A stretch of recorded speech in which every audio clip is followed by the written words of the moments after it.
പുതിയതായിട്ട് ഒരു spam calls വരുന്നുണ്ട്. ആ കോൾ നമ്മൾ അറ്റൻഡ് ചെയ്ത് കഴിഞ്ഞാൽ നമ്മുടെ എല്ലാ കോളുകളും ഒരു നമ്പറിലേക്ക് ഫോർവേഡ് ആവും. പിന്നെ നമ്മളെ വിളിക്കുന്ന അത്യാവശ്യ കോളുകളും മെസ്സേജുകൾ ആ നമ്പറിലേക്ക് പോകും. അങ്ങനെ പല രീതിയിൽ നമ്മുടെ കോളുകൾ ട്രാക്ക് ചെയ്യാൻ, അതേപോലെ നമ്മുടെ അക്കൗണ്ടിൽ നിന്ന് പണം നഷ്ടപ്പെടാനുള്ള സാധ്യതയുണ്ട്. അപ്പോൾ നിങ്ങൾ ഇതേപോലെ ഡയലർ ഒന്ന് ഓപ്പൺ ചെയ്യുക. ഓപ്പൺ ചെയ്തിട്ട് എൻ്റെ ഏറ്റവും മുകളിലായിട്ട് 3 ഡോട്ട് കാണാൻ കഴിയും. കണ്ടോ, 3 ഡോട്ട്.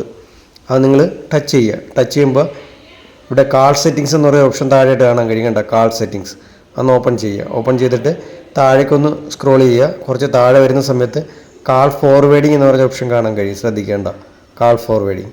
അത് നിങ്ങളൊന്ന് ഓപ്പൺ ചെയ്യുക. ഇവിടെ ടച്ച് ചെയ്തൊന്ന് ഓപ്പൺ ചെയ്യുമ്പോൾ കാൾ ഫോർവേഡിങ്ങിൻ്റെ 4 സ്റ്റാറ്റസ് ഇവിടെ കാണാൻ കഴിയും. ആദ്യത്തെ ആൾവേസ് ഫോർവേഡ്, അത് ഓഫാണോന്ന് ചെക്ക് ചെയ്യുക, അല്ലെങ്കിൽ ഓപ്പൺ ചെയ്തിട്ട് അതൊന്ന് ടേൺ ഓഫ് ചെയ്യുക. രണ്ടാമത്തെ വെൻ ബിസി എന്നുള്ളത് ഓഫാണോ നോക്കുക, അല്ലെങ്കിൽ അത് ഓപ്പൺ ചെയ്തിട്ട് ടേൺ ഓഫ് ചെയ്യുക. രണ്ടാമത്തത് വെൻ ആൻസേർഡ് എന്ന് പറഞ്ഞ ഓപ്ഷൻ ഓഫാണോ നോക്കുക, അല്ലെങ്കിൽ അത് ഓപ്പൺ ചെയ്തിട്ട് ഓഫ് ചെയ്യുക.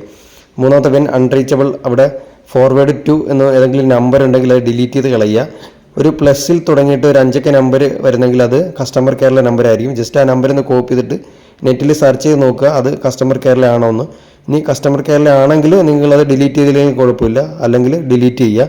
അപ്പോൾ ഇത്തരത്തിലുള്ള ഏതെങ്കിലും സ്പാം നമ്പറുകൾ നിങ്ങൾ നോട്ട് റീച്ചബിൾ എന്ന് പറഞ്ഞ ഓപ്ഷനിൽ കിടപ്പുണ്ടെങ്കിൽ നിങ്ങളത് ഓപ്പൺ ചെയ്യുമ്പോൾ ടേൺ ഓഫ് എന്ന് പറയുന്ന ഓപ്ഷൻ ഉണ്ട്. അതൊന്ന് ടേൺ ഓഫ് ചെയ്ത് കൊടുത്തു കഴിഞ്ഞാൽ പ്രശ്നപരിഹാരമായിരിക്കും. അല്ലെങ്കിൽ നിങ്ങൾ കിട്ടാത്ത സന്ദർഭങ്ങളിൽ നിങ്ങളുടെ കോളുകളും അതേപോലെ മെസ്സേജുകളും ഒക്കെ വേറെ നമ്പറിലേക്ക് പോകുന്നതായിരിക്കും.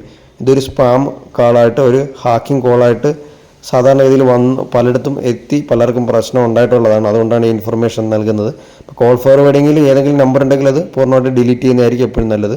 അപ്പോൾ വീഡിയോ നിങ്ങൾക്ക് ഇഷ്ടമായിട്ടുണ്ടെങ്കിൽ ഒന്ന് ലൈക്ക് ചെയ്യുക, സുഹൃത്തുക്കൾക്ക് ഷെയർ ചെയ്ത് കൊടുക്കുക. അതുപോലെ തന്നെ എൻ്റെ ചാനൽ ആദ്യമേ കാണുകയാണെങ്കിൽ ഒന്ന് സബ്സ്ക്രൈബ് ചെയ്യുക, സപ്പോർട്ട് ചെയ്യുക. അതുപോലെ തന്നെ കോൾ ഫോർവേഡിങ് നിങ്ങൾക്ക് കിട്ടിയില്ലെങ്കിൽ ഫോണിൻ്റെ സെറ്റിങ്സിൻ്റെ ഏറ്റവും വലിയൊരു സെർച്ച് ഉണ്ട്. അവിടെ കോൾ ഫോർവേഡിങ് എന്ന് സെർച്ച് ചെയ്ത് കഴിഞ്ഞാൽ കോൾ ഫോർവേഡിങ് കിട്ടുന്നതായിരിക്കും.